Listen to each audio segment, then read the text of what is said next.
there was another moment that I want to play for our viewers where you went full conspiracy theory and endorsing a lot of conspiracy theories. I want you to listen.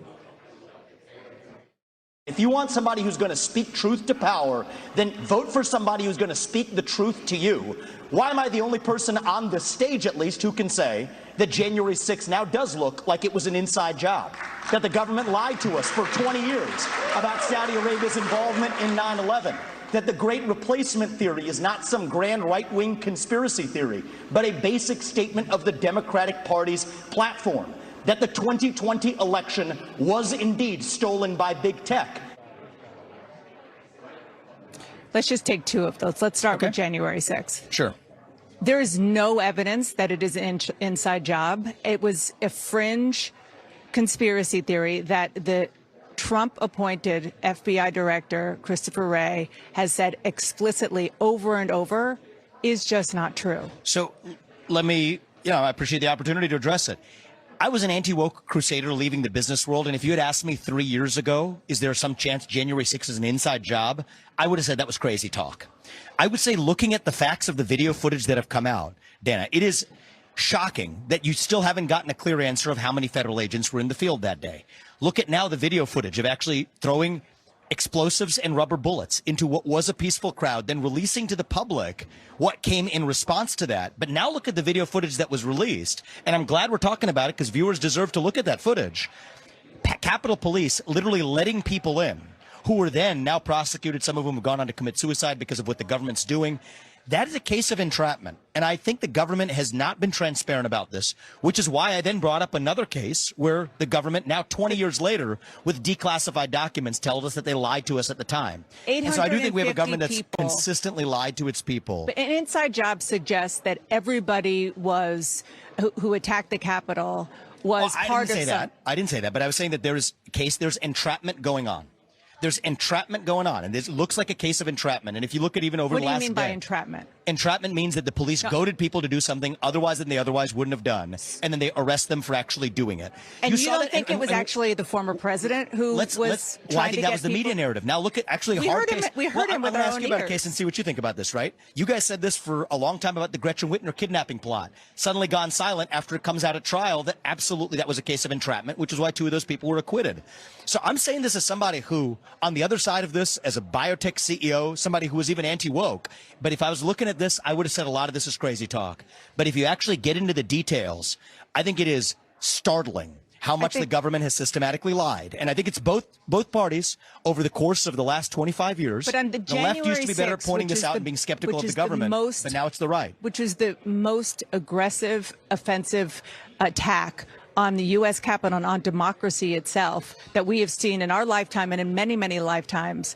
To say without evidence that it was an inside job. I'm not saying it without evidence. I think that what we're seeing now is the video footage that's come out. I was in a different place before a lot of that evidence came out, but you have to respond to the evidence. What is your response, or what is anybody else on CNN's response to the video footage that was released of Capitol Police literally just peacefully allowing people into the Capitol? What we know or shooting is that into peaceful crowds. 850 people have been convicted of crimes. But the reality is many of them were convicted before that information was released. And do you think that former President Trump has anything to do with this? No, because you're bringing up a really good point, and your audience and everybody deserves to know the truth about this. Normally, there's a rule in constitutional law. It's called the Brady Rule. You have to turn over exculpatory evidence to the other side. In this case, it wasn't turned over because the DOJ said Congress was sitting on it. Now Congress has released it.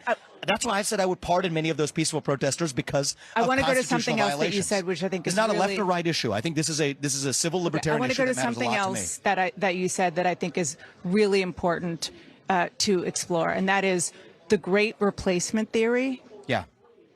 That, I'm sure you know, is a theory that has been adopted by white supremacists who believe that people of color, Jews, are trying to overtake the white people in America. It has been used in mass murders from not even just America, worldwide. You guys in this brought a lot of people that mean a lot of different things. But I will be very specific about what I meant, because I posted this yesterday, even before this debate. I've been very precise, and I'd encourage people to look at 10 hard truths I posted yesterday, including that video footage from Jan 6 for our last discussion. People should view it. Look at the video I posted yesterday of Biden and Mayorkas 10 years ago expressly discussing, and these are Biden's words, not mine, about non-white populations exceeding white populations in the U.S. through immigration, and that being not a bad thing, his words, not mine.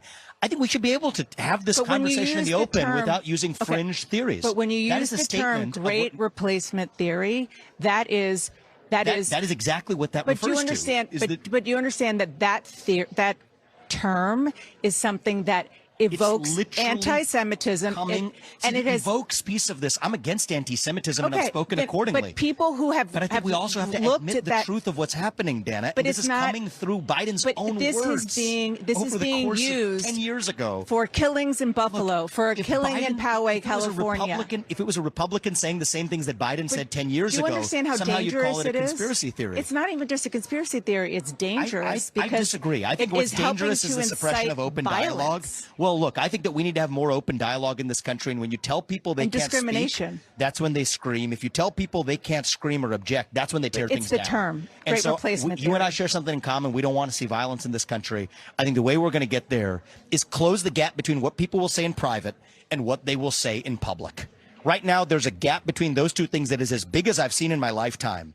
I think that is dangerous. I think that is a good way to get January 6th being a preview of what's to come in this country, unless we're able to have open conversation without people being labeled as a racist or conspiracy theorist or a xenophobe or whatever. Because of what it means to me, people who are crystal clear. I'm the kid of immigrants. I'm proud of that. Legal immigrants who came to this country.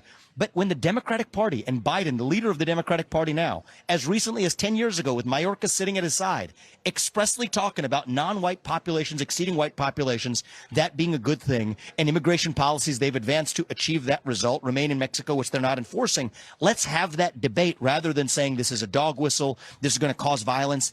What I'm worried about is that we are going to have, I would say I want to be careful in the way I speak about this, because I don't want to get to a place about violence. We're skating on thin ice as a country right now. But as a leader, it is important to give people the permission to say in public what they'll otherwise say in private. A lot of it grounded in truth, to be able to have that debate without labeling somebody a xenophobe or a racist or a denier or anything else. Let's just say, and I'm not going to use the term anymore, because it is a dog whistle for people out there who are looking for reasons to go after people of color and Jews. But let's just assume that was something that was happening. Is that so wrong? What's wrong with people first of all, color? let me just pause right there. Being a majority in this country. Let me just pause right there. This is a legitimate discussion for us to have, but we can't have it both ways. To say that this is something that we're actually advocating for, it's an express policy, and we acknowledge that it's part of an express policy objective. Then let's actually get to the debate about whether this is good or not for the country, right? And so I embrace that, but thank you for getting to a useful place rather than just saying anybody who's saying this. If a person on the right says that it's a conspiracy theory, if a Democrat says it's immigration policy. And my view is I don't care about skin color.